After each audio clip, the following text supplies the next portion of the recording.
한국 없이는 우리가 전쟁을 치를 수 없습니다. 펜타곤 작전실에서 합참의장이 대통령에게 보고한 문장이었습니다. 그 순간 백악관 국가안보회의실이 얼어붙었죠. 단 48시간 전만 해도 미국은 한국에게 15조 원을 요구하며 받아들이지 않으면 동맹은 끝이라고 최후 통첩을 보냈습니다. 전 세계는 한국이 무릎 꿇을 거라 확신했죠. 하지만 서울에서 날아온 답시는 모든 걸 뒤집었습니다. 제안을 거절합니다. 74년간 무상 제공한 토지 사용료 1847조 원을 청구합니다. 회신 기한 48시간. 그날 저는 국무부 브리핑룸에서 대변인이 땀을 흘리는 모습을 봤습니다. 펜타곤 고위 관계자 3명이 긴급히 사표를 제출했고 월스트리트에서는 방산주가 15분 만에 18% 폭락했습니다. 저는 사라 톰슨, 뉴욕 타임스 국방 전문 기자입니다. 17년간 이라크 전쟁부터 아프간 철수까지 모든 걸 취재했지만 제국이 당황하는 모습은 처음 봤습니다. 대체 무슨 일이 벌어진 걸까요? 48시간 전으로 돌아가 보겠습니다. 백악관 루즈벨트 룸. 국가안보회의가 소집됐습니다. 의제는 단 하나, 한국 방위비 협상이었죠. 국무장관이 서류를 탁자에 던지며 말했습니다. 한국은 지난 3개월간 우리 제안을 단 한 번도 받아들이지 않았습니다. 이제 압박 수위를 올려야 합니다. 대통령이 고개를 끄덕였습니다. 화면에는 수치가 떠올랐죠. 주한미군 연간 유지비 58억 달러, 한국 분담금 11억 달러, 불과 19%였습니다. 덕도 없어. 최소 5배는 받아내야 해. 대통령의 한마디에 회의실이 조용해졌습니다.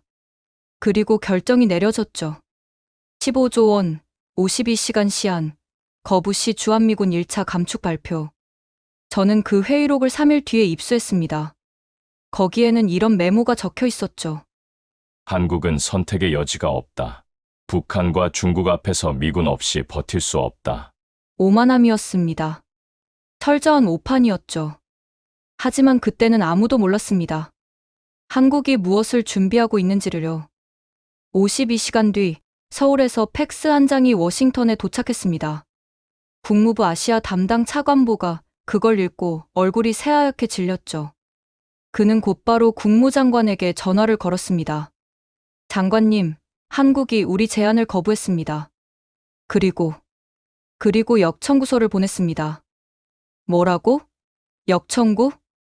74년간 무상 제공한 군사기지 토지 사용료입니다. 1847조 원을 요구하고 있습니다. 그 순간 국무부가 발칵 뒤집혔습니다. 1시간 뒤 펜타곤, 2시간 뒤 백악관, 3시간 뒤 의회가 긴급 소집됐죠. 저는 그날 오후 국무부 앞에 도착했습니다. 평소와 다른 분위기였습니다. 고위 관료들이 서둘러 건물에 들어가고 있었고 보좌관들은 전화기를 귀에 붙인 채 복도를 뛰어다니고 있었죠. 제 소식통이 건물 뒤편에서 저를 기다리고 있었습니다. 펜타곤 전략기획국에서 22년째 일하는 분석관 마크였습니다. 사라, 지금 위층이 난리 났어. 합참의장이 대통령 면담을 요청했어. 무슨 내용인데요? 마크는 주변을 살피고는 낮은 목소리로 말했습니다. 한국이 토지 사용료만 청구한 게 아니야. 방산부품 공급 계약 재검토까지 들고 나왔어. 펜타곤이 급하게 영향평가를 돌렸는데 사라, 이건 재앙이야. 그는 봉투 하나를 제 손에 쥐어줬습니다. 안에는 문서 3장이 들어있었죠. 첫 페이지 제목을 보는 순간 저는 숨이 멎는 줄 알았습니다. 한국 방산 의존도, 긴급 분석 최악 시나리오 시뮬레이션. F-35 전투기 핵심 레이더, 모듈 한국산 비중 67%, 대체 공급처 전무. 공급 중단 시 신규 생산 전면, 중단. 기존 기체 정비율 6개월 내 40% 하락. 사드 미사일 방어체계, 전자부품 한국산 비중 89%, 대체 개발.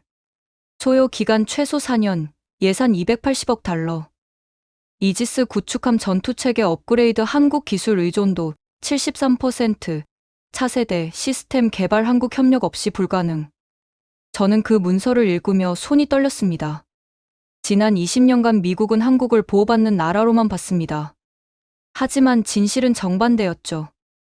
미국의 최첨단 무기 체계가 한국 기술 없이는 작동할 수 없었던 겁니다. 마크가 마지막 페이지를 펼쳐 보이며 말했습니다. 이게 결론이야. 저는 그 문장을 읽고 온몸이 얼어붙었습니다. 한국의 방산 협력 중단 시 미군 태평양 작전 능력 18개월 내 60% 이상 손실 예상. 인도 태평양 전략 전면 재검토 불가피. 다시 말해 한국 없이는 미국이 전쟁을 치를 수 없다는 뜻이었습니다. 그날 밤 백악관에서 긴급 기자회견이 열렸습니다. 국가안보보좌관이 직접 나왔죠. 그의 얼굴은 굳어 있었고 목소리는 평소보다 한 톤 낮았습니다. 우리는 한국과의 동맹을 매우 소중히 여깁니다. 한국은 우리의 핵심 파트너이며 양국은 상호 존중을 바탕으로 새로운 합의를 모색할 것입니다. 상호 존중이라고요? 52시간 전만 해도 최후 통첩을 보내던 바로 그 정부에서 나온 말이었습니다. 저는 그 순간 깨달았습니다. 판이 완전히 뒤집혔다는 거요. 하지만 이건 시작에 불과했습니다. 한국은 단지 숫자만 꺼내든 게 아니었습니다. 그들은 70년간 침묵 속에서 쌓아온 모든 기술을, 모든 전략적 가치를, 모든 카드를 한 번에 테이블 위에 올려놓을 준비를 하고 있었습니다. 그리고 그 중심에는 한 사람이 있었습니다. 대한민국 국방부 국제정책관 박준혁 42세. 저는 사흘 뒤 그를 직접 만났습니다. 워싱턴 조지타운의 한 조용한 카페였죠. 그는 커피를 한 모금 마시고는 차분하게 말했습니다. 기자님, 우리는 단 한 번도 미국을 적으로 생각한 적 없습니다.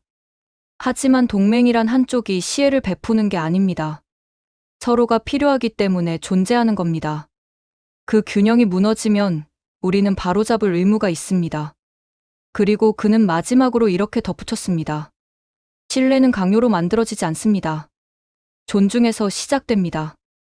저는 그 말을 듣고 난 뒤에도 한참을 카페에 앉아 있었습니다. 박준혁은 이미 자리를 떴지만 그의 마지막 말이 계속 머릿속을 맴돌았죠. 신뢰는 강요로 만들어지지 않는다. 존중에서 시작된다.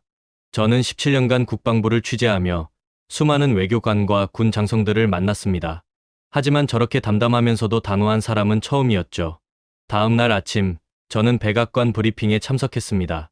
하지만 국가안보보좌관은 나타나지 않았습니다.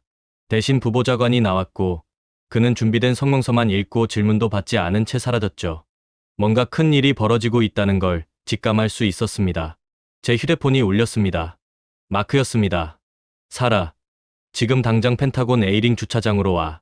10분 안에. 저는 택시를 잡아타고 펜타곤으로 향했습니다. 마크는 주차장 구석진 곳에서 저를 기다리고 있었죠. 그의 얼굴은 창백했고 손에는 서류 봉투를 꽉 쥐고 있었습니다. 이거 오늘 아침 합참회의 자료야. 유출되면 나 끝장이야. 하지만 국민들이 알아야 할 내용이라고 생각해. 저는 봉투를 받아들고 차 안에서 펼쳐봤습니다.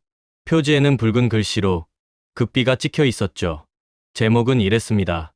대한민국 방산협력 중단 시 전략 영향평가 -72시간 긴급 보고서.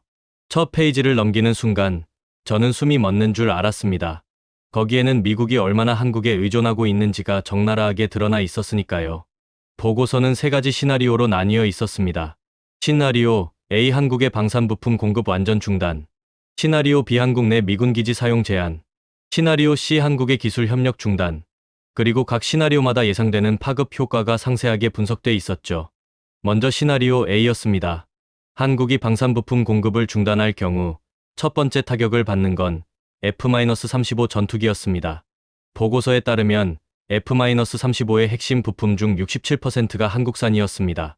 레이더 모듈, 항전 장비, 엔진 제어 시스템 모두 한국 기업이 생산하고 있었죠.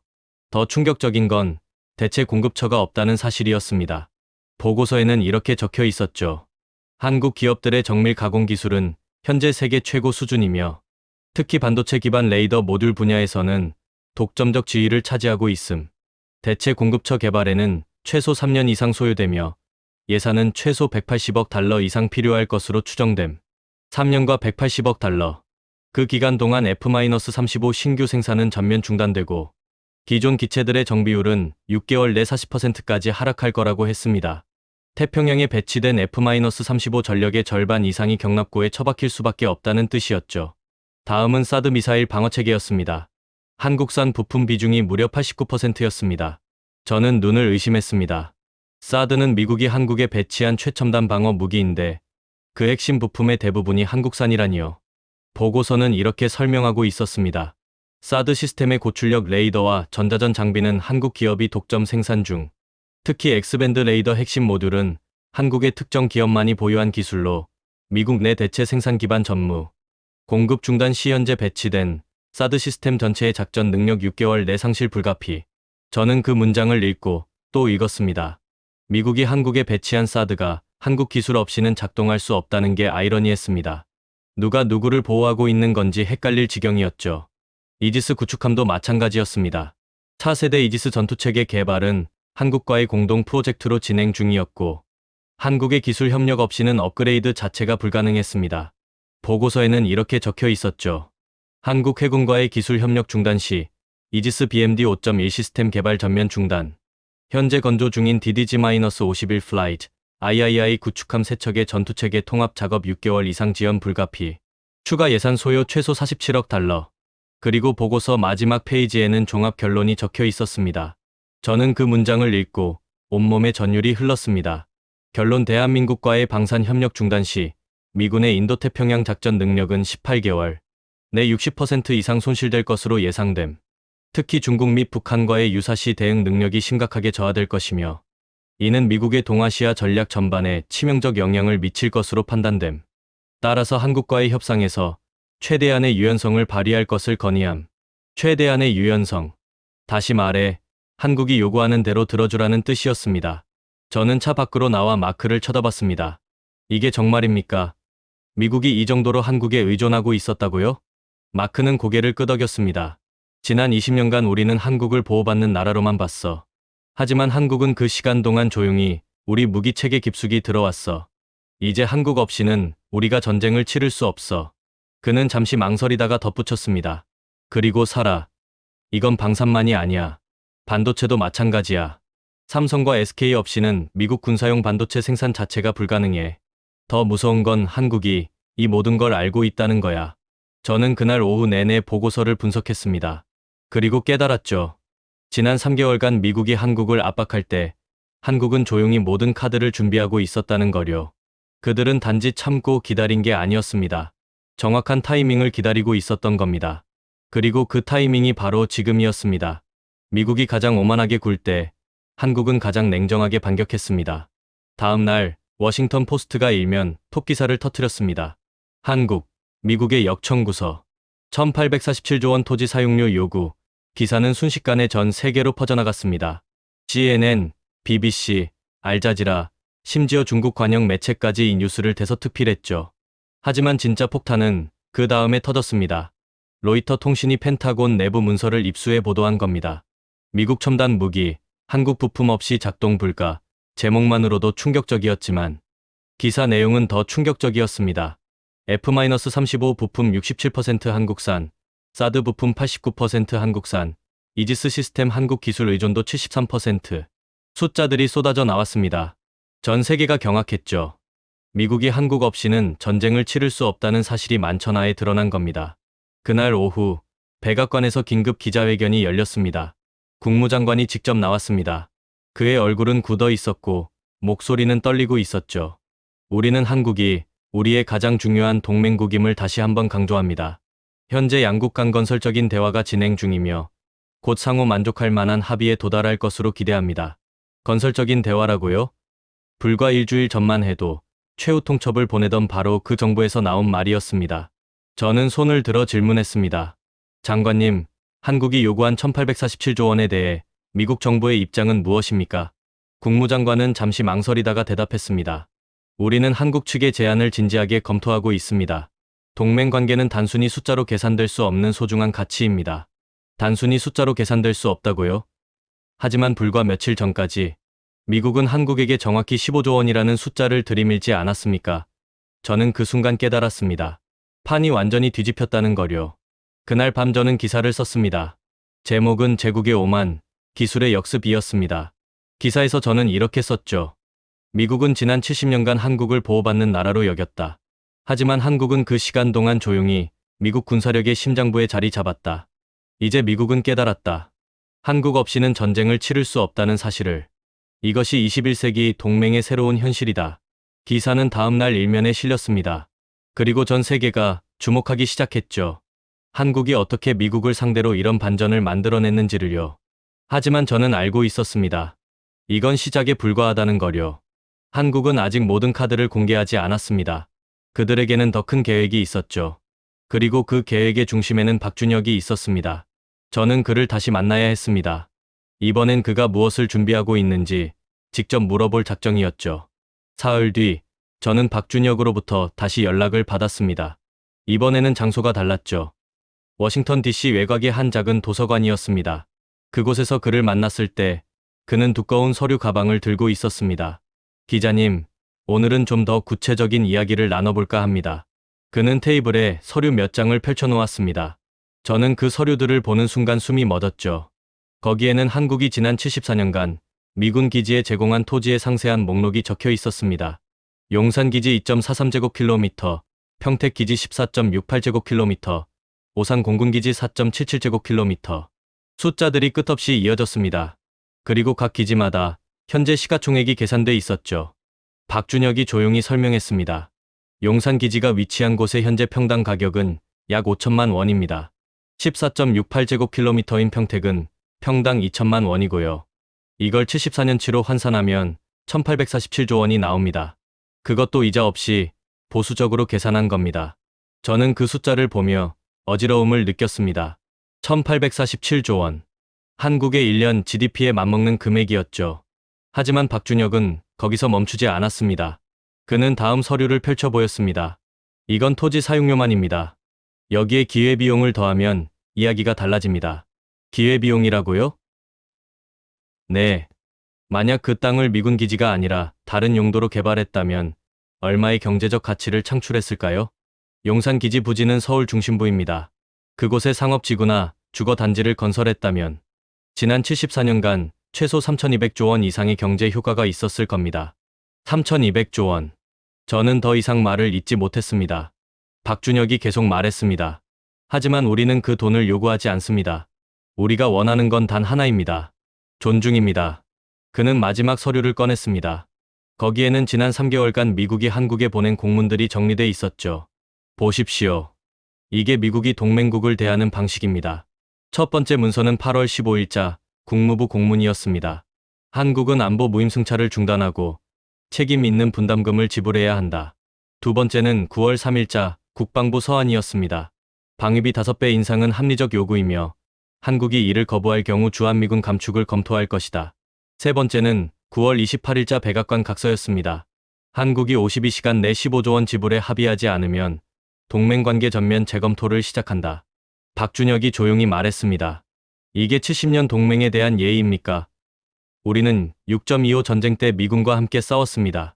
베트남 전쟁에 5만 명을 보냈고 이라크와 아프가니스탄에도 파병했습니다. 우리는 단 한 번도 미국을 배신한 적이 없습니다. 그런데 미국은 우리를 협박하고 있습니다.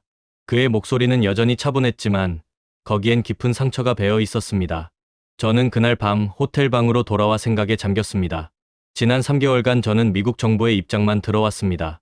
한국이 방위비를 더 내야 한다는 주장, 한국이 무임승차하고 있다는 비난. 하지만 한국의 입장을 들어본 적은 없었죠. 다음 날, 저는 더 많은 사실을 파헤치기 시작했습니다. 국회 도서관에 가서 지난 70년간의 한미 방위비 협상 기록을 찾아봤죠. 그리고 놀라운 사실을 발견했습니다. 1991년부터 2024년까지 한국이 미국에 지불한 방위비 총액은 128조 원이었습니다. 하지만 같은 기간 한국이 미군 기지에 무상으로 제공한 토지의 가치는 847조 원이었죠. 다시 말해, 한국은 이미 미국이 요구하는 것보다 6배 이상을 지불하고 있었던 겁니다.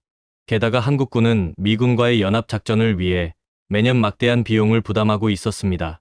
통역 지원, 훈련장 제공, 통신망 구축, 심지어 미군 가족들을 위한 학교와 병원 운영비까지 이 모든 걸 합치면 연간 7조 원이 넘었습니다.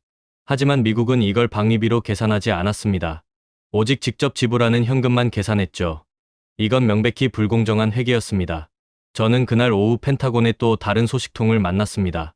주한미군에서 15년간 근무했던 전직 대령이었죠. 사라, 내가 한국에서 근무할 때 봤어. 한국군이 얼마나 헌신적으로 우리를 지원하는지 말이야. 훈련장 하나 쓰려면 미국에선 3개월 전에 예약해야 하는데 한국에선 일주일 전만 말하면 돼. 한국군이 자기들 훈련 일정을 조정해 주거든. 그게 다 돈이야. 하지만 우리는 그걸 당연하게 여겼어. 그는 한숨을 쉬며 말을 이었습니다. 솔직히 말해서 한국 없이 주한미군은 하루도 못 버텨. 식량, 연료, 전기, 물, 도로, 통신망 전부 한국이 제공하는 거야. 미국이 그걸 직접 구축하려면 최소 50조 원은 들 거야. 근데 우리는 한국한테 15조 원 내라고 협박하고 있어. 이게 말이 돼. 그날 밤 저는 또 다른 기사를 썼습니다. 제목은 한국이 진짜 받아야 할 돈은 얼마인가였습니다. 기사에서 저는 이렇게 썼죠. 미국은 한국에게 15조 원을 요구하며 협박했다.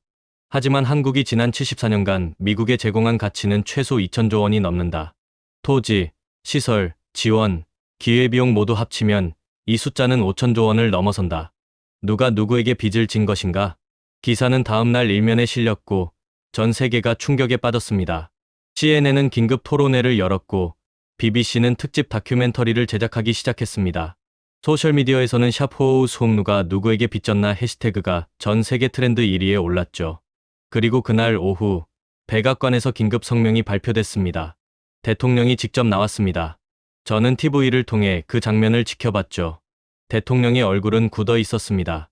그는 준비된 원고를 읽었지만 목소리에는 힘이 없었습니다. 한국은 우리의 가장 중요한 동맹국입니다.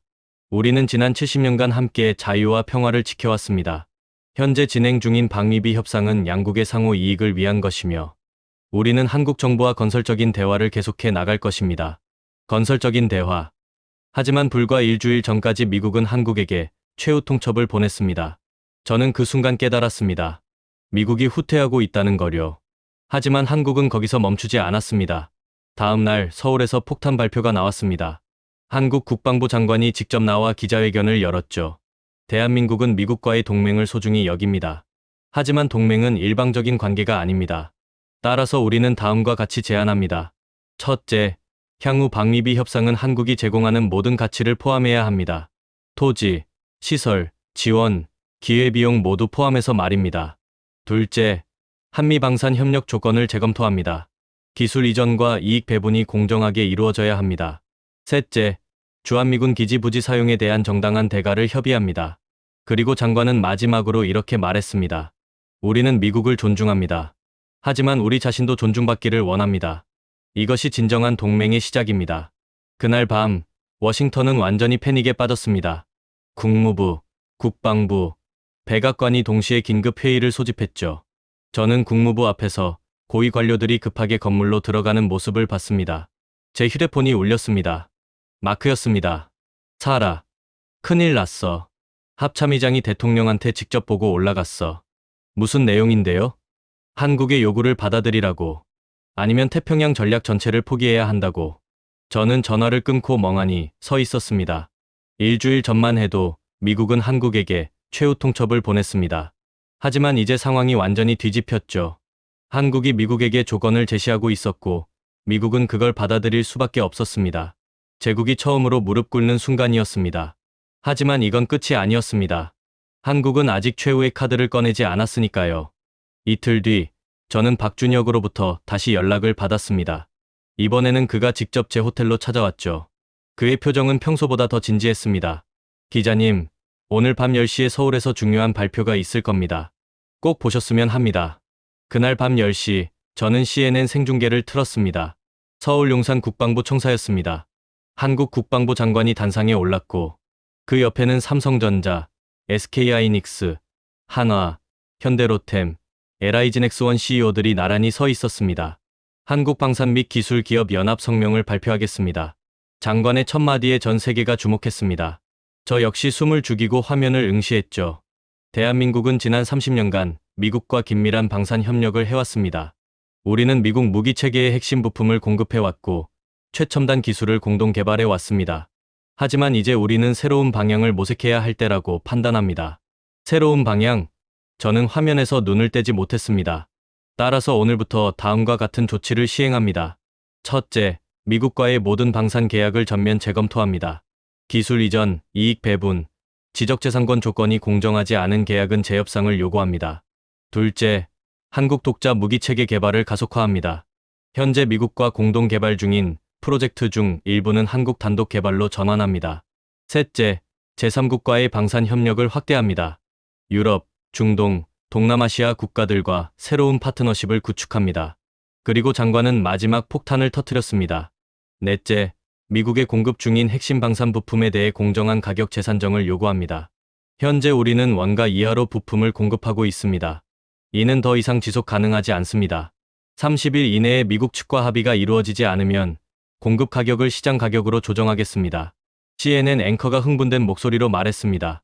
이것은 사실상 한국의 최후 통첩입니다. 미국이 30일 내에 응답하지 않으면 방산 부품 가격이 급등할 것이고 이는 미국 국방 예산에 막대한 타격을 줄 것입니다. 저는 즉시 계산기를 꺼냈습니다. 만약 한국이 공급하는 부품 가격을 시장 가격으로 올리면 얼마나 될까요? 펜타곤 보고서에 따르면 한국은 연간 약 180억 달러 규모의 방산 부품을 미국에 공급하고 있었습니다. 하지만 현재 가격은 원가의 60% 수준이었죠. 시장 가격으로 올리면 최소 300억 달러, 한화로 40조 원이 넘었습니다. 더 큰 문제는 따로 있었습니다. 미국 국방 예산은 의회 승인을 받아야 합니다. 갑자기 방산 부품 비용이 2배로 뛰면 의회가 난리가 날 게 뻔했죠. 다음 날 아침 펜타곤이 발칵 뒤집혔습니다. 저는 마크로부터 긴급 연락을 받았습니다. 사라, 지금 당장 와. 국방장관이 긴급 기자회견 연다. 저는 펜타곤으로 달려갔습니다. 브리핑룸은 이미 기자들로 가득했죠. 국방장관이 들어왔습니다. 그의 얼굴은 창백했고 준비된 성명서를 읽는 손이 미세하게 떨리고 있었습니다. 우리는 한국의 입장을 진지하게 받아들이고 있습니다. 한국은 우리의 가장 중요한 동맹국이며 우리는 상호 이익을 위한 새로운 협력 방안을 모색할 것입니다. 저는 손을 들어 질문했습니다. 장관님, 한국이 요구한 부품 가격 인상을 받아들이실 겁니까? 국방장관은 잠시 망설이다가 대답했습니다. 우리는 모든 옵션을 검토하고 있습니다. 하지만 한 가지 분명한 건 한미 동맹은 그 어떤 것보다 중요하다는 점입니다. 모든 옵션을 검토한다. 하지만 실제로는 선택의 여지가 없었습니다. 한국 부품 없이는 미국이 전쟁을 치를 수 없었으니까요. 그날 오후, 저는 의회에 소식통이 있는 동료, 기자를 만났습니다. 사라. 의회가 난리야. 군사위원회가 긴급 청문회를 열었어. 주제가 뭔지 아니? 왜 우리가 한국에 이렇게 의존하게 됐는지 조사하는 거야. 저는 그 말을 듣고 쓴웃음을 지었습니다. 지난 30년간 미국은 비용 절감을 위해 적극적으로 한국 기업들을 무기 체계에 편입시켰습니다. 한국의 기술력은 뛰어났고 가격은 저렴했으니까요. 하지만 이제 그 대가를 치르고 있었던 겁니다. 그날 밤 백악관에서 비상국가안보회의가 소집됐습니다. 저는 회의록을 3일 뒤에 입수했는데 그 내용은 충격적이었습니다. 국방장관 한국의 요구를 거부하면 6개월 내 우리 전투기의 40%가 운용 불가능해집니다. 국무장관 하지만 한국의 요구를 다 들어주면 우리가 협상에서 완전히 밀린 게 됩니다. 다른 동맹국들도 똑같이 요구할 겁니다. 재무장관 한국 부품 가격이 2배로 오르면 국방 예산이 연간 20조 원 증가합니다. 의회가 절대 승인 안 해줄 겁니다. 대통령 대안이 뭡니까? 합참의장 대안이 없습니다. 한국 없이는 태평양을 지킬 수 없습니다. 회의실이 조용해졌습니다. 그리고 대통령이 마지못해 결정을 내렸죠. 협상하시오. 한국이 원하는 걸 주시오. 하지만 최대한 조용히 처리하시오. 저는 그 회의록을 읽고 깨달았습니다. 미국이 완전히 항복했다는 거요. 하지만 공개적으로는 인정할 수 없었죠. 그래서 조용히 처리하려는 겁니다. 다음 날 국무장관이 전격적으로 서울을 방문한다는 소식이 발표됐습니다. 공식 이유는 동맹 강화를 위한 협의였지만 모두가 진짜 이유를 알고 있었습니다. 항복 문서에 서명하러 가는 거였죠. 저는 즉시 서울행 비행기표를 끊었습니다. 이 역사적인 순간을 직접 목격해야 했으니까요. 서울에 도착한 날, 저는 박준혁을 다시 만났습니다. 이번에는 그가 여유로워 보였죠. 기자님, 우리가 이긴 겁니까? 제가 물었습니다. 박준혁은 고개를 저었습니다. 아닙니다. 우리는 이긴 게 아닙니다. 우리는 단지 공정한 관계를 요구했을 뿐입니다. 동맹이란 한쪽이 다른 쪽을 지배하는 게 아닙니다. 서로 존중하고 필요로 하는 관계입니다. 그리고 그는 마지막으로 이렇게 덧붙였습니다. 진짜 승리는 이제부터입니다. 우리는 미국에게 새로운 협력 모델을 제시할 겁니다. 착취가 아니라 상생, 지배가 아니라 동반자 관계를요. 다음 날 서울 용산 국방부에서 한미 공동 기자회견이 열렸습니다. 미국 국무장관과 한국 외교부 장관이 나란히 섰죠. 양국은 새로운 동맹 파트너십에 합의했습니다. 국무장관이 먼저 입을 열었습니다. 그의 목소리는 떨리고 있었죠. 앞으로 방위비 협상은 한국이 제공하는 모든 가치를 포함해 진행될 것입니다. 또한 방산 협력에서 기술 이전과 이익 배분을 공정하게 조정할 것입니다. 그리고 주한미군 기지 사용에 대한 정당한 보상을 협의하겠습니다. 사실상 한국의 요구를 전부 수용한 겁니다. 하지만 미국은 이걸 새로운 파트너십이라고 포장했죠. 저는 그 순간을 보며 깨달았습니다. 제국이 무릎을 꿇는 순간은 이렇게 조용히 찾아온다는 거요. 큰 전쟁이나 혁명 없이 단지 숫자와 기술과 논리만으로 말입니다. 하지만 한국은 아직 마지막 카드를 꺼내지 않았습니다. 그들이 진짜 원하는 건 따로 있었으니까요. 기자회견이 끝난 뒤 저는 박준혁과 다시 만났습니다. 이번에는 서울 남산 아래 작은 찻집이었죠. 그는 차를 한 모금 마시고는 조용히 입을 열었습니다. 기자님, 이제 진짜 이야기를 해드리겠습니다. 진짜 이야기라고요? 저는 의아했습니다. 지난 2주간 충분히 충격적인 이야기를 들었다고 생각했는데 더 있다는 건가요? 박준혁이 서류 봉투를 꺼냈습니다. 안에는 두꺼운 문서가 들어 있었죠. 한미기술동맹 2.0 제안서입니다. 저는 문서를 펼쳐봤습니다. 첫 페이지 제목이 눈에 들어왔죠. 상생과 공동 번영을 위한 새로운 파트너십. 박준혁이 설명하기 시작했습니다. 우리는 처음부터 돈이 목적이 아니었습니다. 1847조 원 토지 사용료, 방산 부품 가격 인상. 이 모든 건 미국의 주의를 끌기 위한 수단이었죠. 우리가 진짜 원하는 건 따로 있습니다. 저는 숨을 죽이고 그의 말을 들었습니다. 진정한 동맹입니다. 한쪽이 다른 쪽을 착취하는 관계가 아니라 함께 성장하는 관계 말입니다. 문서를 넘기자 구체적인 제안들이 나왔습니다. 한미 공동기술개발펀드 설립, 총규모 50조 원, 한국과 미국이 각각 25조 원씩 출자합니다. 이 펀드로 차세대 방산 기술, 반도체, 인공지능, 양자 컴퓨팅을 공동 개발하는 겁니다. 둘째, 기술 이전의 상호성입니다. 지금까지는 미국이 일방적으로 기술을 주고 한국은 받기만 했죠. 하지만 이제는 한국도 자체 개발한 기술을 미국과 공유합니다. 예를 들어 한국의 세계 최고 수준 조선 기술, 배터리 기술, 디스플레이 기술을 미국 방산에 적용하는 겁니다. 셋째, 공동 생산과 공동 수출입니다. 한미가 함께 개발한 무기를 제3국에 수출할 때 이익을 공정하게 나눕니다. 지금까지는 미국이 대부분의 이익을 가져갔지만 이제는 50대 50으로 나누는 거죠. 넷째, 그리고 가장 중요한 것, 상호 존중의 원칙입니다. 박준혁이 마지막 페이지를 펼쳐 보였습니다. 거기에는 단 한 문장이 적혀 있었죠. 동맹은 신뢰 위에서만 지속 가능하며 신뢰는 강요가 아닌 존중에서 시작된다. 저는 그 문장을 읽고 온몸에 전율이 흘렀습니다. 이게 바로 한국이 원했던 거였습니다. 돈이 아니라 존중, 지배가 아니라 동반자 관계.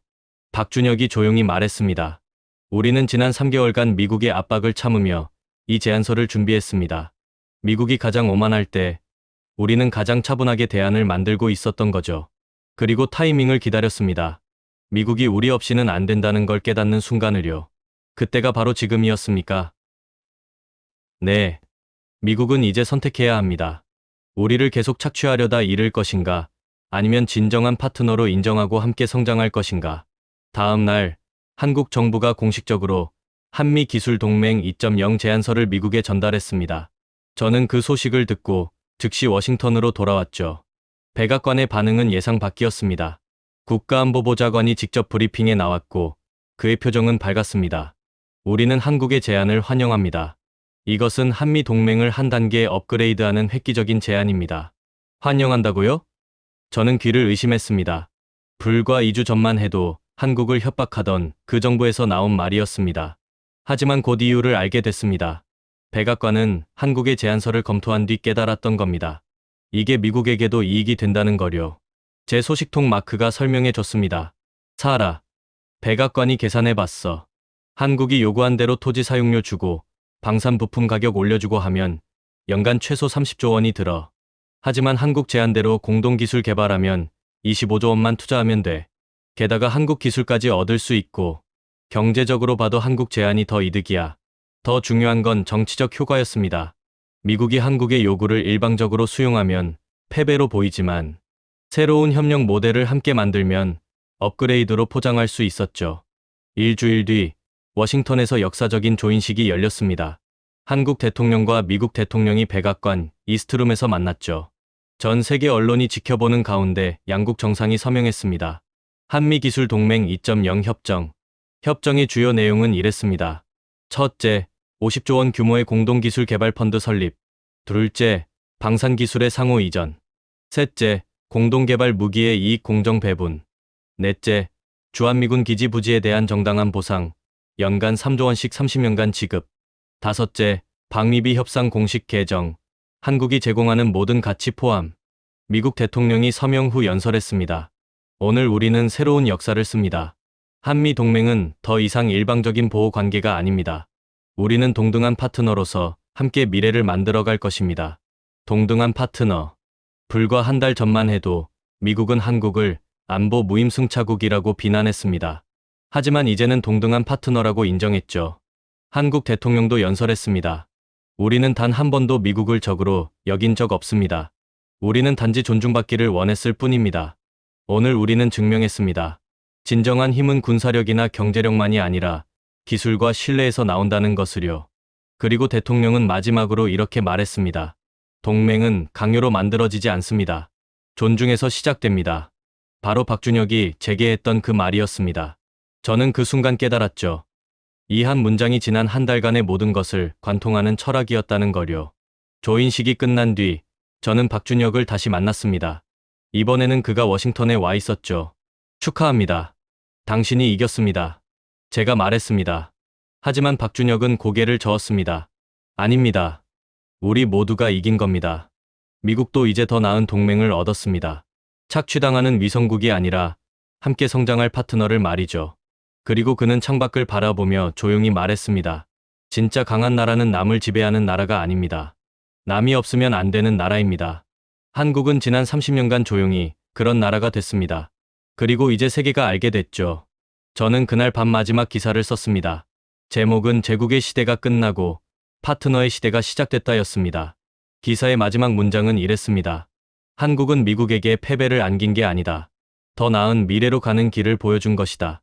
21세기 동맹은 지배가 아니라 상생, 착취가 아니라 협력 위에 세워진다.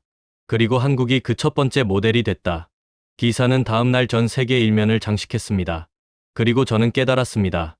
역사가 바뀌는 순간을 목격했다는 거요. 6개월이 흘렀습니다. 저는 다시 서울에 왔습니다. 이번에는 취재가 아니라 초대를 받아서였죠. 한미기술동맹 2.0 첫 번째 공동 프로젝트 착공식이 열린다고 했습니다. 경기도 평택 한미공동기술연구단지였습니다. 50만 평 부지의 최첨단 연구소들이 들어서고 있었죠. 미국 로키드 마틴, 레이시온, 노스럽 그루먼과 한국 삼성전자, LG전자, 한화가 공동으로 투자한 시설이었습니다. 착공식장에 도착했을 때 박준혁이 저를 반겼습니다. 그는 이제 한미기술동맹 사무국 초대 국장으로 임명돼 있었죠. 기자님, 다시 만나서 반갑습니다. 보여드릴 게 있습니다. 그는 저를 연구단지 중앙 건물로 안내했습니다. 거대한 전광판에는 진행 중인 프로젝트들이 표시돼 있었죠. 프로젝트 A 차세대 스텔스 전투기 공동 개발, 투자 규모 18조 원, 한미 공동 소유. 프로젝트 B 양자 레이더 시스템, 투자 규모 12조 원, 한국 주도 개발. 프로젝트 C 극초음속 미사일 방어 체계, 투자 규모 15조 원, 미국 주도 개발. 프로젝트 D AI 기반 전투 지휘 시스템, 투자 규모 8조 원, 공동 개발. 박준혁이 설명했습니다. 6개월 전만 해도 이건 꿈 같은 이야기였습니다. 하지만 이제 현실이 됐죠. 한국 엔지니어와 미국 엔지니어가 나란히 앉아 같은 목표를 향해 일하고 있습니다. 저는 연구실 하나를 들여다봤습니다. 한국인과 미국인 연구원들이 화이트보드 앞에서 열띤 토론을 벌이고 있었죠. 그들의 얼굴에는 활기가 넘쳤습니다. 이게 진짜 동맹 아니겠습니까? 박준혁이 조용히 말했습니다. 한쪽이 다른 쪽을 지배하는 게 아니라 함께 만들어가는 것 말입니다. 착공식이 시작됐습니다. 한국과학기술부 장관과 미국 국방부 차관이 나란히 단상에 올랐습니다. 장관이 먼저 연설했습니다. 6개월 전 우리는 새로운 동맹의 모델을 제시했습니다. 많은 사람들이 회의적이었죠. 하지만 오늘 우리는 증명합니다. 상생의 동맹이 가능하다는 것을, 그리고 그것이 모두에게 이익이 된다는 것을요. 미국 국방부 차관도 이어서 말했습니다. 솔직히 고백하겠습니다. 6개월 전 우리는 실수를 했습니다. 우리는 한국을 보호받는 나라로만 봤죠. 하지만 한국은 우리와 어깨를 나란히 할 수 있는 강대국이었습니다. 우리가 그걸 인정하는데 70년이 걸렸습니다. 하지만 늦지 않았습니다. 오늘부터 우리는 진정한 파트너로 새 출발합니다. 박수가 터져 나왔습니다. 저는 그 광경을 보며 지난 6개월을 떠올렸습니다. 한국의 역청구서로 시작된 이 모든 일이 결국 양국 모두에게 더 나은 미래를 가져다 준 겁니다. 착공식이 끝난 뒤 저는 박준혁과 단지 안을 걸었습니다. 새로 지어지는 건물들 사이로 봄바람이 불어왔죠. 박 국장님, 처음부터 이걸 계획하셨습니까? 제가 물었습니다. 박준혁은 잠시 생각하다가 대답했습니다. 계획이었다기보다는 신념이었습니다. 저는 믿었습니다. 한국이 충분히 강하다는 것을, 그리고 미국도 결국 그걸 인정할 것이라는 것을요. 다만 타이밍이 필요했죠. 미국이 가장 오만할 때 우리가 가장 냉정하게 준비하고 정확한 순간에 모든 카드를 공개하는 겁니다. 그리고 성공했습니다. 네. 하지만 이건 한국만의 승리가 아닙니다. 미국도 이제 더 나은 동맹을 얻었습니다. 진짜 이긴 건 상생의 철학입니다. 저는 그의 말을 듣고 고개를 끄덕였습니다. 그리고 물었죠. 다른 나라들도 이 모델을 따라할까요? 박준혁이 미소 지었습니다. 이미 시작됐습니다. 일본이 미국에 비슷한 제안을 했고 독일도 나토 분담금 재협상을 요구했습니다. 한국이 증명한 겁니다. 공정한 요구는 관계를 파괴하지 않고 오히려 강화한다는 것을요. 그날 저녁 저는 서울 남산에 올라 야경을 바라봤습니다. 반짝이는 불빛들 사이로 미래가 보이는 것 같았죠. 더 이상 제국과 속국이 아니라 동등한 파트너들이 함께 만들어가는 세상. 저는 그날 밤 마지막 기사를 썼습니다. 이번 시리즈의 마무리였죠. 제목은 한국이 세계에 가르친 것 존중은 선택이 아니라 필수다였습니다. 기사의 마지막 부분은 이렇게 썼습니다. 6개월 전 미국은 한국에게 15조 원을 요구하며 협박했다. 한국은 1847조 원을 역청구하며 대응했다. 전 세계는 양국의 충돌을 예상했다. 하지만 결과는 달랐다. 한국은 돈이 아니라 존중을 원했고 미국은 결국 그것을 인정했다. 오늘 두 나라는 50조 원 규모의 공동 프로젝트를 시작했다. 이것이 21세기 동맹의 새로운 표준이 될 것이다. 한국이 증명했다. 진정한 힘은 군사력이나 경제력만이 아니라 기술과 신뢰, 그리고 자존감에서 나온다는 것을. 기사는 다음 날 뉴욕타임스 일면에 실렸고 퓰리처상 최종 후보에 올랐습니다. 하지만 제게 더 의미 있었던 건 따로 있었습니다. 일주일 뒤 저는 박준혁으로부터 편지를 받았습니다. 손으로 쓴 편지였죠. 사라 기자님께. 지난 6개월간 기자님의 기사는 단순한 보도가 아니었습니다. 역사의 증인이었죠. 기자님 덕분에 세계는 진실을 알게 됐습니다. 한국이 원한 건 복수가 아니라 존중이었다는 것을. 그리고 그것이 모두를 위해 더 나은 결과를 만든다는 것을요. 감사합니다. 박준혁 올림. 저는 그 편지를 읽고 눈물이 났습니다. 17년 기자 생활 중 가장 보람이 있는 순간이었죠. 1년 뒤 저는 다시 한번 서울을 방문했습니다. 이번에는 한미기술동맹 1주년 기념식이었습니다. 평택연구단지에는 이제 20개 건물이 완공돼 있었고 3,000명의 연구원이 일하고 있었죠. 기념식에서 한국 대통령이 연설했습니다. 1년 전 우리는 선택의 기로에 섰습니다. 굴복할 것인가, 맞설 것인가. 하지만 우리는 제3의 길을 택했습니다. 상생의 길이었죠. 오늘 그 선택이 옳았음을 증명합니다. 미국 대통령도 화상으로 참석해 말했습니다. 한국은 우리에게 귀중한 교훈을 줬습니다. 진정한 동맹은 지배가 아니라 존중 위에 세워진다는 것을요. 미국은 배웠습니다. 그리고 변했습니다. 이제 우리는 모든 동맹국을 동등한 파트너로 대할 것입니다. 기념식이 끝난 뒤 저는 박준혁과 마지막으로 대화를 나눴습니다. 박 국장님, 마지막으로 묻고 싶습니다. 이 모든 일을 돌아보면 어떤 생각이 드십니까? 박준혁은 잠시 하늘을 올려다보다가 조용히 말했습니다. 자랑스럽습니다. 우리가 증명했으니까요. 작은 나라도 존중받을 수 있다는 것을, 기술과 신뢰가 어떤 무기보다 강하다는 것을요. 그리고 무엇보다 상생이 가능하다는 것을 말입니다. 그리고 그는 마지막으로 이렇게 덧붙였습니다. 동맹은 강요로 만들어지지 않습니다. 존중에서 시작됩니다. 이게 우리가 세계에 남긴 메시지입니다. 저는 서울을 떠나며 생각했습니다. 제가 목격한 건 단순한 협상의 역전이 아니었습니다. 패러다임의 전환이었죠. 21세기 국제관계의 새로운 기준이 만들어지는 순간을 본 겁니다. 그리고 그 중심에는 한국이 있었습니다. 70년간 침묵했지만 그 침묵 속에서 세계 최고의 기술력을 쌓았고 정확한 타이밍에 그것을 드러내 존중을 얻어낸 나라. 비행기 창밖으로 서울의 불빛이 멀어져 갔습니다. 저는 노트북을 열어 마지막 문장을 썼습니다. 역사는 기록한다. 2024년 대한민국이 세계에 증명했다. 진정한 강대국은 남을 지배하는 나라가 아니라 남이 없으면 안 되는 나라라는 것을. 그리고 그런 나라가 되는 길은 군사력이 아니라 기술과 신뢰, 그리고 자존감이라는 것을. 여러분, 오늘 이야기가 어떠셨습니까? 한국은 미국의 압박 앞에서 무릎 꿇지 않았습니다. 대신 냉정하게 준비하고 정확한 타이밍에 모든 카드를 공개했죠.